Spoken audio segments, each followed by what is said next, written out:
नमस्कार दोस्तों, एस्ट्रो दिशा में आज आपका फिर से एक बार स्वागत है। 8वें घर की सीरीज़ चल रही है हमारी और नेक्स्ट प्लैनेट की हम आज बात करेंगे है वो है मून। चंद्रमा जब 8वें घर में आएगा तो उसके क्या परिणाम, क्या हिदायतें और क्या उसके फीचर्स होंगे। दोस्तों, चंद्रमा जैसे कि आप जानते हैं हमारे मन को दर्शाता है, हमारी emotional health, peace of mind को दर्शाता है। चंद्रमा जो है हमारी माँ को भी दर्शाता है, उनकी हेल्थ और हमारे साथ उनका रिलेशन जो है ओवरऑल इन चीज़ों को जो है चंद्रमा दर्शाता है। हमारी जो कैश मनी है, लिक्विडिटी है, उसको भी दर्शाता है चंद्रमा।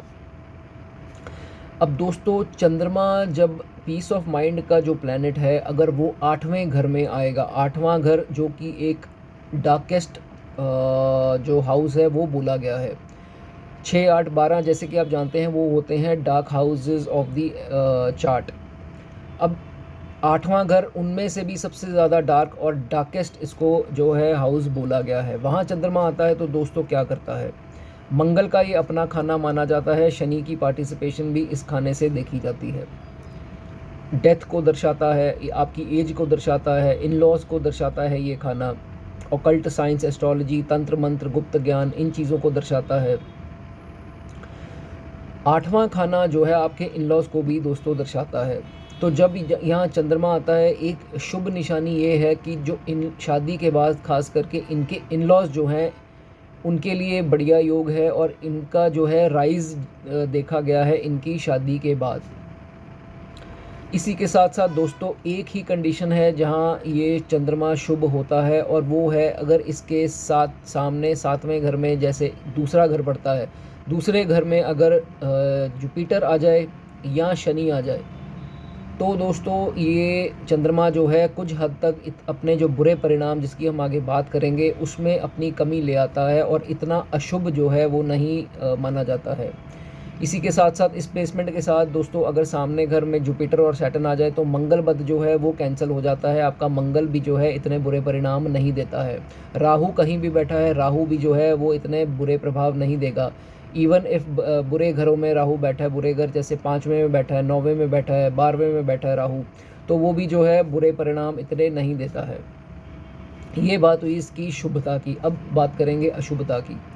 दोस्तों, इस जैसे मैंने आपको बताया आपकी माँ को दर्शाता है चंद्रमा। अगर आपने अपनी माँ की वैल्यू नहीं करी, उनकी रिस्पेक्ट नहीं करी, उनको सर्व नहीं करा, तो दोस्तों ये चंद्रमा आपको पूरी लाइफ जो है वो तबाह करके रख देगा। आप इतने पीड़ा में आ जाएंगे, इतना आपका पीस ऑफ माइंड जो है वो चला जाएगा। आप सोचेंगे कि ये मेरे साथ क्या हो रहा है। आप इतनी डिप्रेस मेंटल स्टेट में आप जा सकते हैं अगर आपका जो है आपने रिस्पेक्ट नहीं करी अपनी मदर की।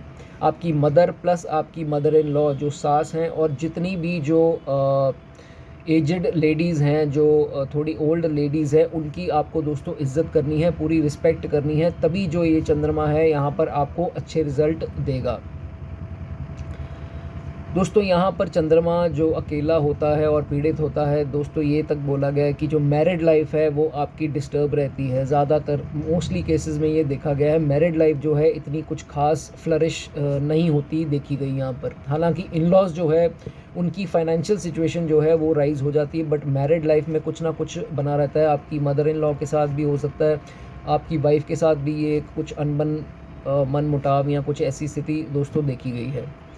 उसके बाद एक पॉइंट दोस्तों ये है यहाँ पर कि अगर जातक जो है एजुकेशन अपनी पूरी करता है, तो देखा गया कि एजुकेशन वैसे तो ये भी देखा गया कि एजुकेशन पूरी नहीं होती है, एजुकेशन में बहुत ही एडवर्सली अफेक्ट करता है ये चंद्रमा, एजुकेशन पूरी नहीं होने देता। इन केस ये एजुकेशन पूरी करता है, रुकावट के बाद ग्रेजुएशन करता है, तो उसके बाद देखा गया है कि यहाँ तो एजुकेशन पूरी होती है, एजुकेशन पूरी होते ही इनकी जो माँ की तबीयत है वो ख़राब होना स्टार्ट हो जाती है, और जो इनकी माँ की उम्र भी है वो भी शॉर्ट इसमें थोड़ी कम देखी गई है एजुकेशन होने के बाद। तो उनकी माँ के लिए इनकी एजुकेशन जो है वो इतनी ख़ास मतलब नहीं देखी गई है। या तो वो एजुकेशन पूरी करेगा या उसकी माँ की जो हेल्थ को है वो देखेंगे। इसी के साथ साथ दोस्तों मैंने आपको बताया कि एजुकेशन पूरी होने के बाद इनके जो बॉय चाइल्ड है उसमें भी काफ़ी कुछ डिलेज़ देखे गए हैं अगर इनकी एजुकेशन पूरी हो जाती है। ये सब भी इसमें लाल किताब में बताया गया है। इसके बाद दोस्तों बात करेंगे इसकी कुछ हिदायतें जो आप इस चंद्रमा को कायम रख सकते हैं, कुछ करके और कुछ ना करके। सबसे पहले दोस्तों आपको अवॉइड क्या करना है, आपको गैम्बलिंग अवॉइड करनी है, किसी प्रकार का भी जुआ, सट्टा, दड़ा और इत्यादि, मैच फिक्सिंग, ये वो, ताश, मतलब आपको जुआ किसी प्रकार का नहीं खेलना है। फ्लर्टिंग, इश्कबाजी जो है, ये सब इत्यादि चीज़ें नहीं करनी है और स्त्रियों के पीछे आपको नहीं भागना है।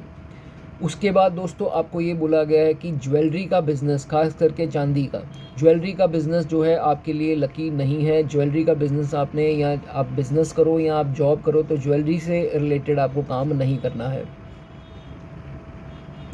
उसके बाद आप अपना चार्ट देखें, अगर जो आपका बुध है, अगर दूसरे, चौथे और छठे, जी हाँ दोस्तों दोबारा बोल रहा हूँ, दूसरे, चौथे या छठे में अगर बुध आ जाए, 8वें घर में चंद्रमा है, तो फिर देखा गया दोस्तों कि इनकी जो खुद की हेल्थ और जो इनकी मदर की हेल्थ, उसमें कोई ख़तरा नहीं होता है। उसमें ये देखा गया है कि ज़्यादातर 80 साल की उम्र जो है इन जातकों की, दोनों की एटलीस्ट देखी गई है, इनकी माँ की भी और इनकी खुद की भी। ये आपके लिए शुभ प्लेसमेंट है, 2, 4, 6 में अगर बुध हो और 8वें में चंद्रमा हो। दोस्तों लाल किताब में एक और पॉइंट बोला गया है कि इन जातकों के जिनके 8वें घर में चंद्रमा है, अगर उनके, अब ये जो है दर्शाता है हमारे पुश्तैनी घर को, तो आपके पुश्तैनी घर जो है, जो आपके एंसेस्ट्रल प्रॉपर्टी जो है, उसके घर के आसपास अगर कोई कुआं या उसके घर के आसपास कोई छोटा मोटा लेक, झील जिसे हम बोल देते हैं, छोटी मोटी कोई पॉन्ड है या कुआं है, तो दोस्तों ये जो है बहुत ही बुरा साइन होता है। इसमें ये देखा गया है कि इस जातक को सारी ज़िंदगी जो है पीड़ा मिलती है, कभी भी सुख जो है नहीं मिलता, कुछ ना कुछ टेंशन किसी चीज़ को लेके बनी ही रहती है, बहुत ही बुरे परिणाम थ्रू आउट द लाइफ रहते हैं। हालांकि कुछ रेमेडीज़ आपको बताऊंगा, अगर कुछ ऐसी सिचुएशन है तो आप उसकी रेमेडीज़ जो है वो कर सकते हैं। सबसे पहले रेमेडी दोस्तों, अपने कैरेक्टर का आपको ध्यान रखना है। जो बाज़ारू औरतें हैं उनके पीछे आपने नहीं भागना है, खासकर शादी के बाद अगर आप ये सब करते हैं, बेगानी स्त्रियां या बाज़ारू औरतों के साथ जो रिलेशन आप बनाते हैं, तो फिज़िकल रिलेशन, तो दोस्तों ये आपके लिए बहुत ही ख़राब होगा। ये चंद्रमा आपका बहुत ख़राब हो जाएगा, आपके वाइफ के साथ रिलेशन ख़राब, मदर की हेल्थ ख़राब, उनके साथ रिलेशन ख़राब, मदर इन लॉ के साथ रिलेशन ख़राब। कहने का मतलब आपका जो है थ्रू आउट द लाइफ आपका जो है ये चंद्रमा ख़राब हो जाएगा। कैश की भी आपको दिक्कत आनी स्टार्ट हो जाएगी, लिक्विडिटी में भी दिक्कत दोस्तों आएगी। उसके बाद दोस्तों आप क्या कर सकते हैं, अगर आपका चंद्रमा यहाँ पीड़ित है तो दूध जो है वो चंद्रमा से देखते हैं, चावल जो है वो चंद्रमा से देखते हैं, चीनी जो है वो हम मंगल से देखते हैं, मंगल का ये खाना है। दोस्तों आप जो है ये सब चीज़ें जो मैंने आपको बताई, ये आइटम्स आप मंदिर में दोस्तों दान कर सकते हैं। वो इससे आपकी हेल्थ, आपकी मदर की हेल्थ, आपकी इमोशनल हेल्थ जो है, पीस ऑफ माइंड जो है वो भी ठीक रहेगा। आपकी जो आई साइट है उसको भी खतरा है, 8वें घर में आपकी आई साइट भी है, वो भी ठीक रहेगी अगर ये आप चीज़ें दान करते हैं मंदिर में।